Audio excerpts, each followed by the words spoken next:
How do you get people who differ vastly from sharing square meters without killing each other?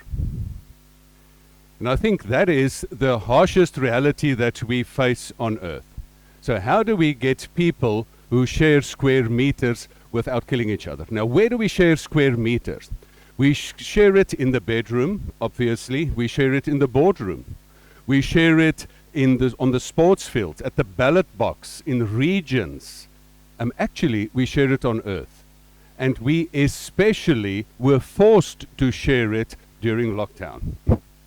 Now, during the lockdown time, my consulting room continued as a frontline worker. Most of my sessions on Zoom.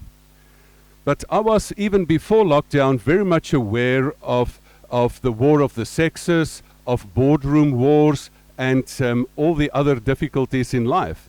Because in the companies I consult to, that if some of the shareholders know how many fights take place during board meetings, the share price will drop. But the one thing that became vividly clear is that during lockdown, people were forced together, and half of the people loved it. If you are locked down with your favorite people, it's like one long, prolonged honeymoon. Just be careful for the consequences. But another group of people had real problems in sharing square meters, so much so that I had to do one-on-one coaching to prevent people from literally to save a bloodbath and people killing each other. So these boardroom and bedroom wars take place. And it was not only during lockdown, it was also before lockdown. As the in-house coach and counselor of a company, a big petrochemical company, my task was to serve the people, because what happens in your private life spills over into your production life. Many industrial accidents literally took place because of a lack of focus during what happened in their personal lives. And during, literally after every holiday, be it a summer or winter or a long holiday, there were many people coming to me for divorce and say, listen, we were separate during the work time, but now there is a huge issue because we just can't live together. Now, what causes these differences, these problems? These are the differences of age, generational differences. It is gender differences. It is personality differences. It would be brain profile, thinking pattern differences, thinking styles, generational differences, different faiths, different paradigms, different opinions. Because so many people, so many opinions, and people just don't know how to deal with that. Now, but I know here in Swakopmund, I know only where I come from, people struggle with this. I know that here in Swakopmund, you have absolutely no issues with your spouses and with your lovers. I mean, your mothers-in-law, they are actually angels. Your children are super obedient. I mean, this is really, there are no problems here. In teams, it's just well-oiled machines, isn't it, sir? And we are really, with your clients, you don't have any obnoxious clients here in Swakopmund. It's only elsewhere in the world, isn't it, sir?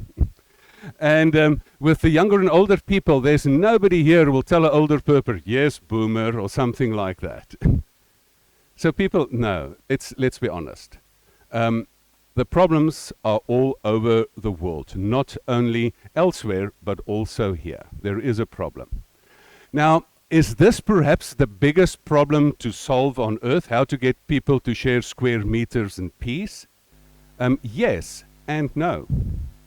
Now, there is the question that I always ask myself is, why is it that some relations actually do work? Why is it that some teams actually gel and do fantastic business? Why is it that sports teams actually come together and they in the final, they really gel so much so that they win the World Cup? Because I focus on the positive, and I observe this in my consulting room, in business consulting, and in life. And I know it is because they do something and know something that other people don't know. And that elusive thing that they do and know is a specific intelligence, what I call diversity intelligence, the ability to deal with incompatibility. And diversity intelligence, the first step of diversity intelligence is to simplify what you see as far as the relationships are concerned.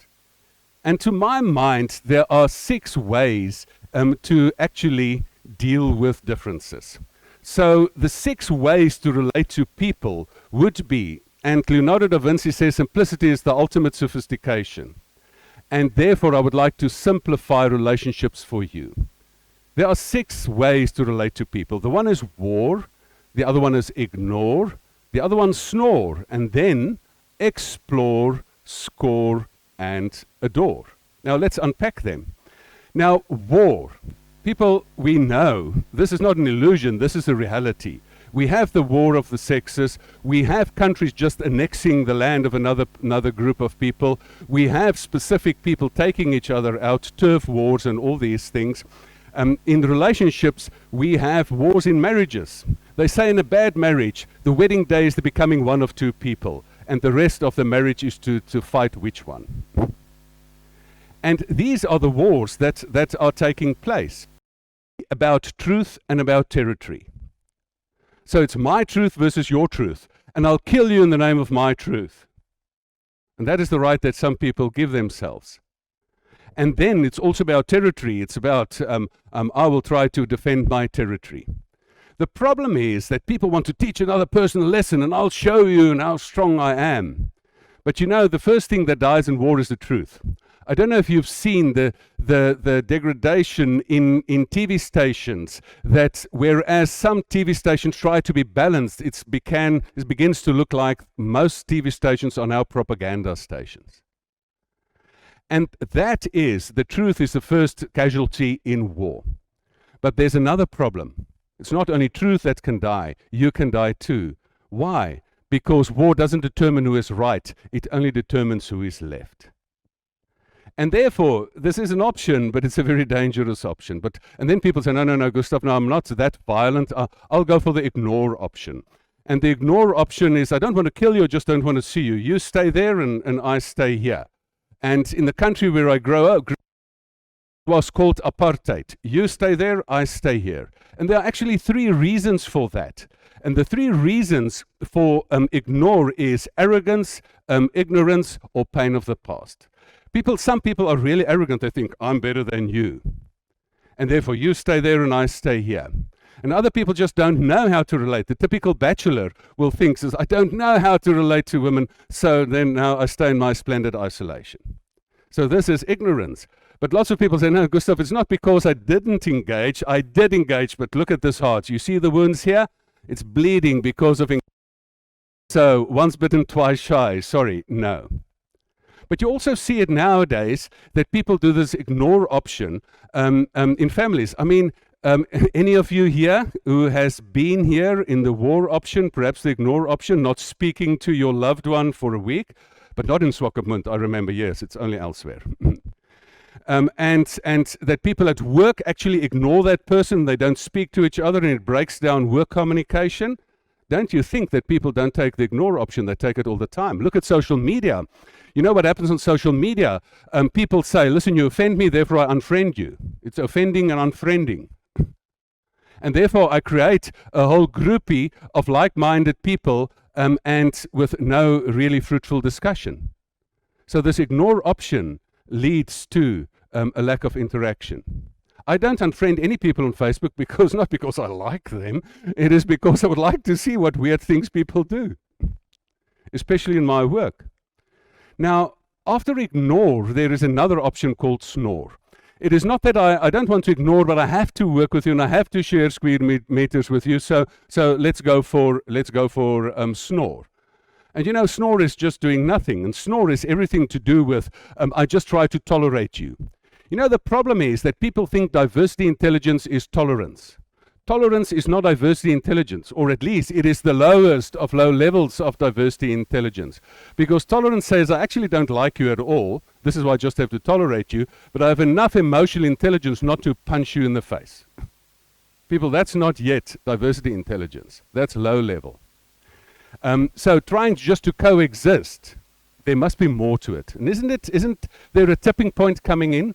that you come to this point, you just say, but listen, everybody else cannot be different and wrong in the world? And you know, diversity intelligence is about attitude, it's about ability, and it's about action. Because when you say, listen, there must be more in life than war and ignore and snore.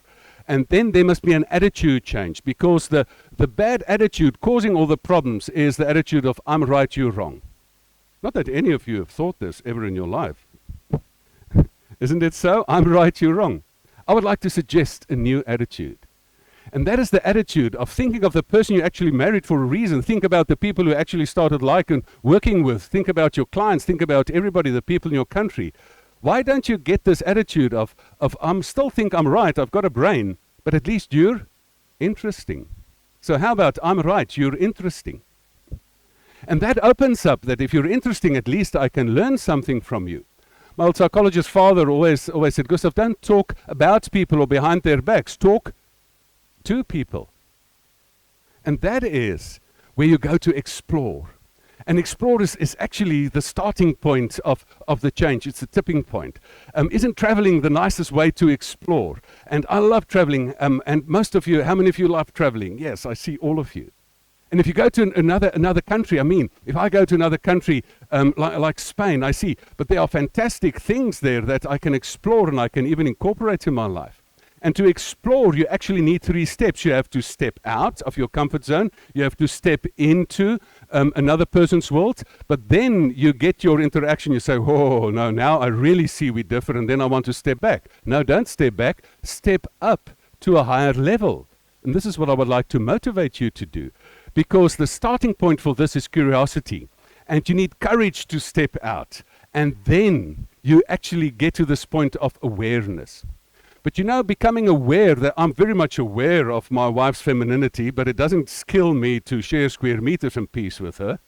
So awareness must be there must be more than awareness. Awareness must go to ability training. Sitting together is not yet winning together. And therefore we need a new level, and that is score. And in score, you actually go to the point that you actually specific need tools to get there. This is the moment that you start to enjoy and employ diversity. You know, dancing is such a beautiful metaphor. How many of you like the dancing shows like Strictly Come Dancing and so on? So these dancing shows is the total opposites in perfect unity. Because these boardroom dancing, if you dance, it's the total unity of opposites, moving together. And what was the old saying? You must love your neighbor? No. Sorry, that's too easy. Everybody can love their like-minded neighbor. Aha, well done, ma'am. Love your enemy. And therefore, diversity intelligence is the ability to deal with incompatibility. And now we must get to this point of that there is the potential for destructive tension, but we must go for creative tension. And you know, destructive tension, you know what happens in the relationships in life? In the relationships in life, what happens is 2 different people actually come together. And when they come together, this happens. So there's lots of friction and lots of fights taking place. And this is when people come together. And this is the reason when they see this, I want to say it's not a problem. Because engineering mind and teaches us that you must solve the problem. No, diversity is not a problem to be solved. It is a polarity to be managed. Problems must be solved, polarities must be managed, and principles must be adhered to. And in order to do something to prevent the sparks from flying, I very often see the sparks flying in my consulting room. And you know what I tell the people usually there? I say, you know, I see you're fighting here. You can actually fight for free at home. It's costing you here. But how about we progress to use a few tools in life? So if we go to, and we do not just have the normal old style, that we go to this, then we can actually have polarity management. And polarity management is then taking it one step further. You know, the reason why people don't do this, they don't have tools in their toolbox. The only tool they have in their toolbox is the hammer tool, and they want to nail everybody. And instead of having the diversity tool, which I call the shifting spanner, which is more calibrated, and the diversity tool, I call it the IAAD principle. If I go to Spain, I want to incorporate the sangria. I want to appreciate the dancing. I mean, I love dancing, and they dance like this. But I don't want to dance like that, so I'll appreciate that and don't incorporate that. I'll agree to differ from perhaps their political system, and I'll distance myself if they do something wrong. So why don't you have more sophisticated tools in your toolbox? Why don't you take the destructive tension and turn it into creative tension? And isn't this the perfect example that diversity intelligence is the ability to deal with incompatibility? If you solve the problem between the two polarities, then the battery is flat. So it must be creative tension. So it is not a problem to be solved, it's a polarity to be managed. The corkscrew tool, there are so many tools. I'm trying to make you hungry for tools. You know, usually we think about other people and I think about my best and your worst. And I always see my best and your worst. How about seeing the other person's best and your worst and keep your worst out of play? How about realizing that you actually married or hired this person for a reason, and that person has got value, and you can unscrew the value like a bottle of wine and get the value out of that person? I call it the unscrew principle. So there are so many tools to be used. And you know what happens then? The moment when you get into these levels, you start to like people, because if you help me win with your talent, I like you. I was during the student times, I was thrown in a men's residence with people whose values differ totally from mine. And guess what? It's not people, my typical people I would relate to, but because of their talent, they helped us win the choir competition or the rugby league. And therefore, because you helped me win, I like you. And I start to adore you. So people, tonight is your choice. I mean, you all have been there. You know what it is to be in war, where you constantly move against and people move against you. You know the ignore option, where people move away. You know the go nowhere, this thing is going nowhere option. Why don't we get to this tipping point that we go to the next level, so that we move out and that we move together, and that you actually move people up in your estimation and even into your heart? And this is what is available to you. Your choice tonight would be the better alternatives. The better alternatives to play on the higher levels, that we don't go for a new normal after being forced to share square meters for a long time, but we go for a better normal. The better alternatives that we create after score more value, win more, even more. Remember, diversity intelligence is not a problem to be solved. It is a polarity to be managed. Is this common sense? Yes, it is. Is it common practice? Not yet. So why don't we all go to the next level? That we go beyond the bottom three, war, ignore, and snore, to that we go to explore, score, and adore, and create a better normal for us all.